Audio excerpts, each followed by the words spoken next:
Here I am, almost 57 years old, and I'd like to talk about patterns of emotional abuse that I went through. And so, as to maybe help, in my case, it might not help you because this is going to go back to my youth and how it all started. So, being in a toxic marriage or a toxic relationship from 1986 to 2018. So a very long time. So decades of emotional abuse and how it perpetuated, but actually how it started. And it took some time to kind of to really process. It's taken 4 years to get to a semblance of healing, but to process really what took place. So, and I'll take you through kind of my scenario. Not everybody's would be the same. Obviously, mine was with probably a female covert narcissist. Don't know. I'm putting labels on somebody that hasn't and will not get any sort of help or diagnosis anyway. So, and it's not really important about a diagnosis because really, if that person's treating you, or if anybody's treating you or mistreating you, then you should probably think about getting away. So, back to 1986 when I was 19 and 20 years old. I was just 20, I guess. So I met this person in a work type of environment, and she's attractive, and she started to come on to me really strong, and in fact we worked in a mall situation, would come over to we worked in a dead mall, and would come to my place of work drunk continually to try to come on to me. And of course I'd have to lead her out, and she'd be drunk, and she'd want to say, hey, why don't you come on over, get a drink, but I'm working right now, and so that's kind of how we started. And I had already been in trouble with the law for drinking, and I had already had a relationship with a young woman that I had for a long time, a 4-year relationship, who she was out of state and whom I was trying to get over because I had loved. And so I think I was going through some really difficult times with that. But anyways, so she would come on to me, and finally I ended up going for that drink, and there was it became very sexualized, this relationship. And we were drunk and we were messing around at the bar, and it was we actually got thrown out of that bar. I was so drunk I vaguely remember some things about that, but so we got kicked out for doing things in the bar that people shouldn't be doing in public. So anyways, so we got thrown out. We actually got thrown out of the whole mall, I believe. We were on the floor rolling around and making out. And so that's kind of how the relationship started. Very fast, very sexual. So once we got to more seeing each other more, and I'm not sure where she came up with this idea that she's going to tell me that she was a virgin. And this is the interesting part, I think, about the mind games that are being played here.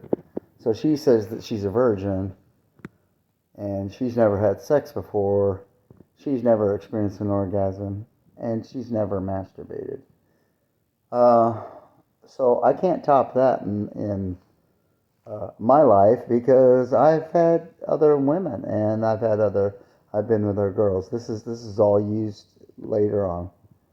And so I expressed to her how many partners that I've been with, and but I start to withhold information because that's not viewed very highly. In fact, it took some time for us to be physically intimate and have sex, and I could not perform, and there was an element of fear. So probably 6 months within the relationship uh, until the relationship was to that point where because she was telling me, here's the confusing gaslighting craziness of it all. She's saying that she's a virgin, but one, her relationships prior have been one with a man who was about to get married and was her brother's best friend, and he gave her a teddy nightgown. So here's the confusion, right? And I want to believe her story of being a virgin.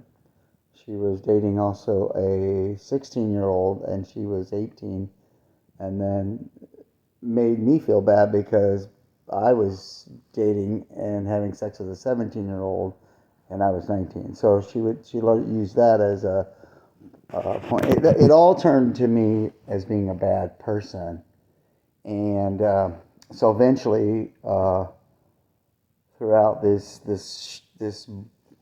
dating period, which was very strange. We lived in her car kind of half the time, and she had struggles at home. Her mother was probably a narcissist or borderline. I'm not sure. I'm just calling people names because I have just read so much of this junk. Probably borderline with some narcissistic tendencies, but they're all comorbid from what I understand. And so, again, nobody's getting help, but definitely a very traumatic situation at home where she has a big fallout in front of my apartment with her mom and gets a green bag. Now she says she's going to live in her car. I obligate to live in her car with her. We live in her car part time, and sometimes, sleeping in her car. I'm driving around protecting her, so I think in my head. But I'm living with my mother, and we go during the day time just to get more rest. I needed it to my mom's house to sleep. And we're, sleep in the same bed. But finally, our relationship becomes sexualized, and meaning that I was able to perform. And from that moment on, and this is where our relationship really gets interesting, because from that time on, that's the catalyst where she starts to use silent treatment. She starts to tell me that she doesn't know that she can be in this relationship. The push-pull starts to happen. I start freaking out. I obviously have lots of esteem issues and problems myself. And she starts to emotionally abuse me by bringing up my past relationships, and creating me a feeling of I'm a bad person, and I'm always backpedaling. And from there, we started having children within a year. We had 4 children, and even those relationships have been soured from her. It's been one thing after another. The narcissism is so underneath. The abuse has been so behind closed doors for me from her.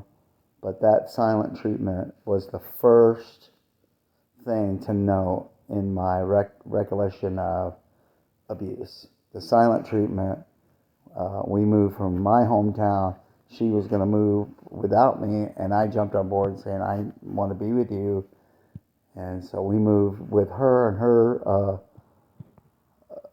her messed up family to Sacramento, where we started having children pretty much on the reg. But always from that point on, all the way out to even our anniversary uh, in 2017 or 18, it might have been 2018, she brought up the past and past sexual experiences and lied and continues to lie to her children that she was a virgin and to the world that's just not the truth. Like she never had an orgasm, that she never masturbated. I mean, really, nobody that I've ever told the story to would believe that, anyways. And honestly, I don't know why I did. And I, I'm just here to say those were the precursors, if you will, to those were the huge red signs. I mean, there was other red flags. I mean, she told me early on in dating that we were over at a friend's house, and then later on that she told me that I didn't protect her because he grabbed her boob or something. I didn't even know this, and that was my defense. And then she was just mad at me and making me feel, trying to make me feel, which I did feel awful about, but trying to elicit this feeling that I'm a bad person, because I didn't protect her. But meanwhile, she's still having a relationship with me. So it's highly confusing. If that helps you to detect narcissism or craziness or toxic relationships, right there, if it's confusing and you're having problems right from the get-go, man, you need to bail. It should be peaceful. I'm married now. I don't have any of these anxiety or these issues with my wife, and it's almost uncanny. I'm not used to that, and I mean I'm getting used to it, but I'm really not used to that. So I'm telling you those stories, and obviously, I mean I'm 56. I'll be 57. I think I stated that earlier, and that's not important. But I mean, I was young, so obviously with New Supply, she could tell somebody that she was a virgin and that I was her only one. She could use that in her. That's probably what she would be using now, is that I was her only one. And who's to say? I suspect that there was ongoing cheating, and there's been a lot of things in my mind about that. Doesn't matter. I don't. We're divorced now. I could care less about what she does and what she does in her life, other than I hope that she gets help, and I hope that she gets saved, and I hope the dude that she's with now maybe watches this so he can get out before you get destroyed. And the devastation was awful. So it's crazy to think that a relationship with somebody like that could cause such distress in your life. But that's what it did after, I mean, it was all said and done, and more lies and just craziness. At the end of it, me being alone with my head wrapped around, like, I don't know where she's at. I don't know why she doesn't care about this relationship. She moved in another man like I was nothing. She lied about this guy and her. I mean, it's just it's a big sham. It's a big lie. That'll mess your head up. I wanted to commit suicide. I was visualizing that, actually. But thank God I got help. Thank God I have the Lord now, and He's in my life, and that actually drew me closer to Him and living for Him. So that was what was missing in my life. So it took that, I guess, experience to get closer to the Lord and get on board with having a relationship with the Lord and understanding who I am in Christ. Nobody will ever treat me like that again. And it's too bad that I lost so much, the 33 years of my life, this marriage, which I thought I would be married forever with her, and our children and our family, and they've been devastated. And they're abused, and they've been abused, and probably don't even know it. Maybe somebody knows it, and maybe they're going to need help. And some of them are dealing with their own, probably, issues of narcissism, sad to say. And I don't know. Anyways, I wanted to kind of give you a personal story, a backstory, and maybe that'll help you in your dealings with people and relationships, and to start seeing. You need to see things in real time.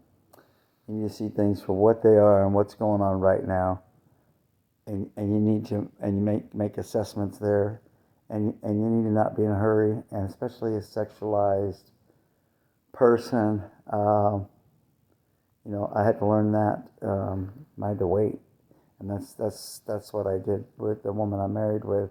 I dated and went out with over 30 women probably, who said they were Christian, quote unquote Christian, and I'm talking from what's what I wanted, and I was going to wait till marriage, and all of those women did not want to.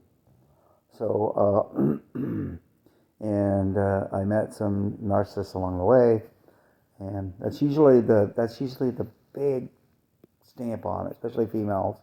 Narcissists will use sex, males too.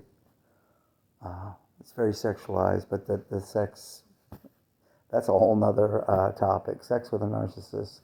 Maybe I'll do a video on that, but that's just a lonely. I mean, it's like it's loneliness. There's no connection with them other than physical, and but your soul tied with this person.